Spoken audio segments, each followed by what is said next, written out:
19 जनवरी 2019 डकार, सेनेगल। जब 51 साला एंथनी फर्नांडिस सैलून पहुंचे तो उन्हें क्या मालूम था कि वो इस मुल्क में आखिरी बार बाल कटवा रहे थे, क्योंकि नजदीक में चौकसी पर मामूर 3 बसों में भरी पुलिस उनका इंतजार कर रही थी। जब मंगलुरु के एसीपी अमर कुमार पांडे सादे लिबास में मलबूस सैलून में दाखिल हुए। रवि पुजारी, जब एंथनी फर्नांडिस ने पीछे मुड़कर देखा, तुम्हें गिरफ्तार किया जा रहा है पुजारी। जैसे ही डकार पुलिस ने फर्नांडिस को घेरे में लिया। मैं पुजारी नहीं हूँ, एंथनी फर्नांडिस हूँ, बुर्किना फासो से।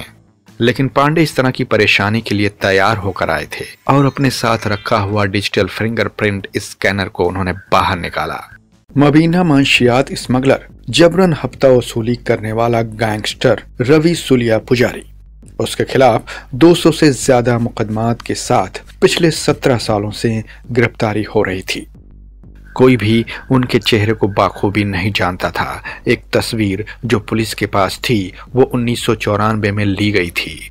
हाँ, पर पुलिस के पास उसके अंगूठे के निशान जरूर थे, लेकिन हकीकत में उसके पास एक साथी की तरफ से आया हुआ खत था जिसे पुजारी ने कारोबार में धोखा दिया था, जिसकी वजह से वह उसकी गिरफ्तारी का सबब बना था। पुजारी अपना नाम तब्दील करके खुद को एंथनी फर्नांडिस बुलाता है। वो नमस्ते इंडिया के नाम से बुर्किना फासो, सेनेगल और आइवरी कोस्ट में 11 रेस्तरां की चेन चलाता है।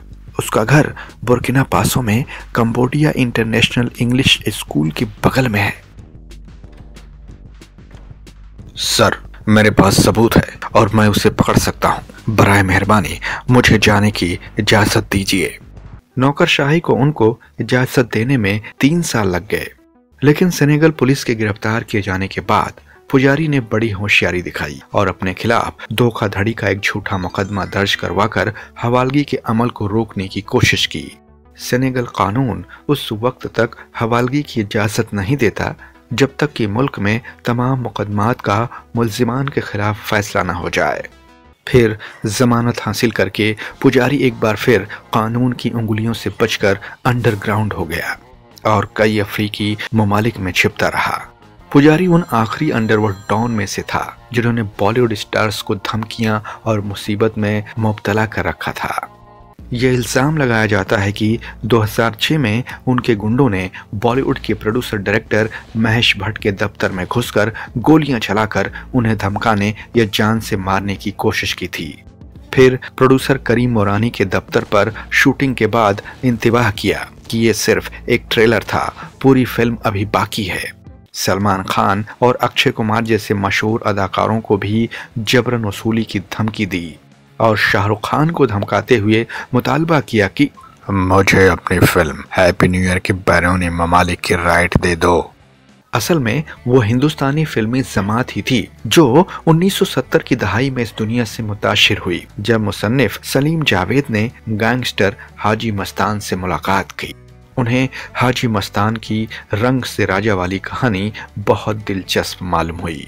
हमें उनकी जिंदगी पर एक फिल्म बनानी चाहिए, जिसका नतीजा था 1975 की ब्लॉकबस्टर फिल्म दीवार, जिसमें अमिताभ बच्चन ने हाजी मस्तान के गोदी रकून के असल जिंदगी के किरदार को हूबहू निभाया। कमल हासन भी अंडरवर्ल्ड डॉन वरदराजन से बहुत ज्यादा मुताशिर हुए, जिन पर उन्होंने तमिल में नायकन फिल्म बनाई, जो एक बहुत बड़ी हिट फिल्म बन गई। फिल्मों का इन गैंगस्टर पर इतना असर था कि रवि पुजारी का जाली नाम एंथनी फर्नांडिस दरअसल अमिताभ बच्चन के अमर अकबर एंथनी फिल्म से आया था, एंथनी गोन्साल्विस पर। इस कशिश से वो इतना खुश हुए कि दाऊद इब्राहिम जैसे गैंगस्टरों ने शाहजहां में फिल्मी सितारों को पार्टियों और क्रिकेट मैचों में मदऊ किया, जिनमें से कुछ गए भी थे। तब तक बॉलीवुड फिल्म बनाई जाती थी, कुछ अपनी रकम से, कुछ बिजनेस की रकम से, जिसका सालाना सूद 30 से 40% फी साल ऊंचा रहता था। बहुत सारे तकसीमकार भी अपने अपने इलाके में फिल्म के हकूक के सामने प्रोड्यूसर को पैसा भी देते थे। ऐसा निजाम जिसके जरिए बहुत से दिवालिया हो गए जब फिल्म चली नहीं। सूद की इन आली शरहों को देखकर अंडरवर्ल्ड ने अपने गैर कानूनी फंडिंग के साथ फिल्म तकसीम और फाइनेंसिंग में कदम रखा। कुछ कायम फिल्मी घरानों को छोड़कर जल्द ही बॉलीवुड की रगों में अंडरवर्ल्ड का काला धन दौड़ने लगा। ऐसा माना जाता है कि 1990 की दहाई की बहुत सारी हीरोइनें सिर्फ अंडरवर्ल्ड डॉन के ताल्लुक की वजह से फिल्म जमात में आईं। मोनिका बेदी, मंदाकिनी, ममता कुलकर्णी। तहम 1993 के मुंबई धमाकों में संजय दत्त को अपने वालिद के बांद्रा घर में हथियार रखने की वजह से दी गई 5 साल की कैद की सजा ने इस सिलसिले में एक मोड़ लाया। फिल्म वाले आहिस्ता आहिस्ता अंडरवर्ल्ड से दूर रहना शुरू किए जब पुलिस ने नाजिम रिजवी और भरत शाह जैसे प्रोड्यूसरों और अबू सलेम जैसे फाइनेंसरों पर शिकंजा कसा। 2001 में जोड़ी नंबर 1 और चोरी चोरी चुपके चुपके शायद आखिरी फिल्म थी जो अंडरवर्ल्ड ने फाइनेंस की थी। अंडरवर्ल्ड के बारे में गवाही देने के लिए पुलिस ने बॉलीवुड के मुतअद्दिद सितारों को भी अदालत में घसीटा, लेकिन प्रीति जिंटा के सिवाय किसी ने भी मुंह नहीं खोला। मुझे अंडरवर्ल्ड का फोन आया और कहा कि 50 लाख दे दो, ये कहते हुए कि वो भाई का आदमी है। अंडरवर्ल्ड की बर्बरियत से बॉलीवुड इस कदर खौफजदा था कि एक बार गैंगस्टर छोटा शकील ने शाहरुख खान को मजबूर किया, खान साहब आपको इस फिल्म की स्क्रिप्ट तो सुनानी ही पड़ेगी। बरसों बाद जब मुंबई पुलिस ने सलमान खान और ऐश्वर्या राय के फोन टैप किए तब इंकशाफ हुआ कि सलमान खान ने अंडरवर्ल्ड डॉन छोटा शकील के दबाव में फिल्म चोरी चोरी चुपके चुपके की थी। भाई ने बोला तो फिर करना ही पड़ेगा। उस वक्त जब मुंबई पुलिस शहर का गुंडा राज खत्म कर रही थी तभी वहां एंट्री हुई रवि पुजारी की। तब तक बॉलीवुड के शोमैन सुभाष घई को यह एहसास हो गया था, मुश्तबा फाइनेंसरों के दिन अब खत्म हो चुके हैं और अगर मुझे फिल्में बनाते रहना है तो मेरे पास पैसों का एक सही जरिया होना जरूरी है। और फिर उन्होंने कुछ ऐसा किया जो बॉलीवुड की तारीख में कोई सोच भी नहीं सकता था। जुलाई 2000 में उन्होंने मुंबई स्टॉक एक्सचेंज में अपनी कंपनी मुक्ता आर्ट्स को 100 करोड़ रुपए में दर्ज किया। 3 माह बाद टेलीविजन मलका एकता कपूर ने भी स्टॉक एक्सचेंज में अपनी कंपनी बालाजी टेलीफिल्म्स का आगाज किया। लेकिन हर कोई तो आईपीओ नहीं निकाल सकता ना, और इसी खामी को पूरा करने के लिए आईडीबीआई बैंक ने 7 करोड़ रुपए के चेक के साथ 16% के सूद पर अपना हाथ बढ़ाया। 2002 की फिल्म आंखें का निस्ब बजट बॉलीवुड की पहली फिल्म है जिसको किसी बैंक के जरिए माली एयानत की जाती है। अक्षय कुमार और अमिताभ बच्चन की यह फिल्म सुपरहिट रही थी जिसने बॉक्स ऑफिस पर तकरीबन 34 करोड़ की कमाई की थी और 4 करोड़ का मुनाफा कमाया, जो 2002 में एक बहुत बड़ी रकम थी। इस कामयाबी के बाद कानूनी फाइनेंसिंग ने कभी पीछे मुड़कर नहीं देखा। शाहपुर जी पालोन जी के जरिए सन 1960 में तामीर होने वाली मुगल आजम के अलावा फाइनेंस और बॉलीवुड की कश्तियां जो एक ही शहर में हुआ करती थीं, उस वक्त कभी एक साथ काम नहीं करती थीं। टाटा ने 2003 में जॉन अब्राहम, बिपाशा बासु, अमिताभ बच्चन के साथ एक फिल्म एतबार बनाई। कुमार मंगलम बिरला की अपलाज एंटरटेनमेंट ने एक के बाद एक 2 फिल्में ब्लैक और देव रिलीज की। 2004 में यश चोपड़ा की फिल्म वीर ज़ारा को एक्सिस बैंक ने 13 करोड़ रुपए देकर माली एयानत फराहम किया, जबकि आईडीबीआई बैंक ने करण जौहर को उनकी फिल्म कभी अलविदा ना कहना के लिए फंड फराहम किया।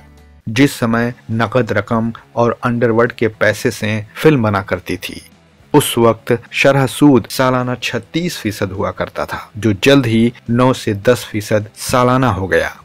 इसके बाद Viacom 18, heroes international, Reliance entertainment और यूटीवी ने कारोबार में कदम रखा और इनके बाद Hollywood studio Walt Disney, Fox Star और सोनी भी आ गए। बॉलीवुड के मारूफ अदाकार भी अब खुद प्रोड्यूसर बन गए हैं। शाहरुख खान का banner red chillies, Farhan Akhtar का एक्सेल एंटरटेनमेंट। बॉलीवुड का गैर मुनासिब धंधा जब एक बिजनेस बन गया तब गुंडे भत्ताखोरी के कारोबार में तब्दील हो गए। पुजारी पर कर्नाटक में भत्तेखोरी के 96 मामलात दर्ज हैं। सेनेगल में पुजारी का जमानत पर फरार होने के बाद उनके सदर मैकी सेल, जिन्होंने इटली और चीन में बहुत सारे बदनाम मुजरिमों को भी पकड़ने में मदद की, जाओ पुजारी को तलाश करो। सेनेगल के ओहदेदारों ने डॉन का पीछा किया और उसे जनूबी अफ्रीका में पकड़ा। इसके बाद उसे सेनेगल वापस लाया गया और 1 साल बाद फरवरी 2020 में कर्नाटक पुलिस उसे हिंदुस्तान ले आई। एक और गैंगस्टर सुनील गायकवाड़, जिसने राकेश रोशन पर 11 साल कबल गोली चलाई थी और जो इस साल जून में पैरोल पर भाग गया था, उसे भी अक्टूबर में एक बार फिर से गिरफ्तार किया गया।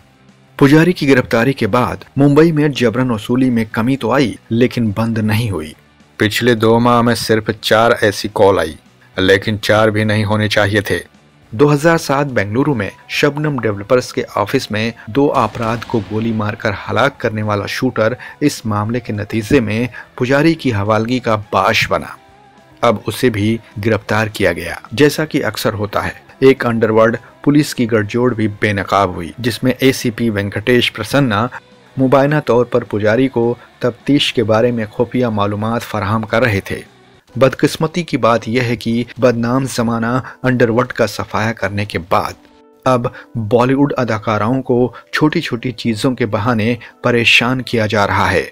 बिस्बो की शायरी, अंडरवर्ल्ड ने खूब पी बॉलीवुड की जान, जबरन वसूली का खंजर रखा था सर पर तान, सही रास्ते की फंडिंग ने बदल दिए हालात, बिस्बो कहता बीत गई अब डर की काली रात।